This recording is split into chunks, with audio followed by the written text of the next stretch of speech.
సర్వం మే శంస భగవన్ కథం తేషాం మయారణి స్థాతవ్యం దుష్టభావానాం వీర్యోత్సిక్తా హి రాక్షసాః తస్య తద్వచనం శ్రుత్వా విశ్వామిత్రోభ్యభాషత.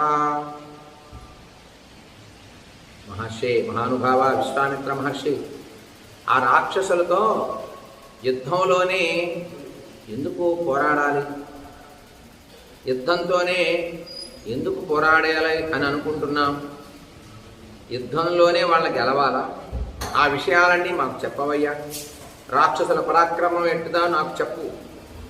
రాక్షసుల పరాక్రమం చేత గర్విస్తూ ఉంటారు కదా వాళ్ళ శక్తిని చూసుకొని, కనుక ఆ శక్తి ఏమిటో మాకు తెలియచేయవయ్యా మహర్షి అని దశరథ మహారాజు విశ్వామిత్రుడిని పదే పదే వినయపూర్వకంగా భయపడుతూ రాముణ్ణి పంపించడం కోసం అంగీకరించక అడుగుతూ ఉంటాడు.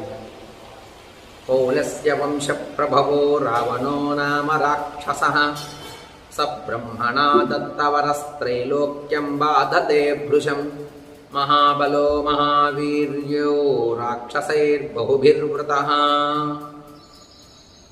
అప్పుడు విశ్వామిత్ర మహర్షి చెప్తూ ఉన్నాడు, అసలు రాక్షసులు ఎవరు, ఎక్కడి నుంచి వచ్చారు, వాళ్ళ శక్తి ఏమిటి అని. పౌలస్య వంశంలో జన్మించినటువంటి రావణుడు ఉన్నాడే, రావణుడు అనేటటువంటి రాక్షసుడు ఉన్నాడయ్యా మహారాజా, చాలా బలవంతుడు, మహావీర్యవంతుడు, బ్రహ్మ నుండి ఎన్నో వరాలు పొందాడు ఆ రావణుడు. చాలామంది రాక్షసులతో కలిసి 3 లోకాలని బాగా పీడిస్తున్నాడయ్యా ఆ రావణుడు. శ్రూయతే మహావీర్యో రావణో రాక్షసాధిపః సాక్షాద్వైశ్రవణద్భ్రాతా పుత్రో విశ్రవసో మునేః. మహారాజా, ఆ రాక్షస రాజు రావణుడు విశ్రవసువు యొక్క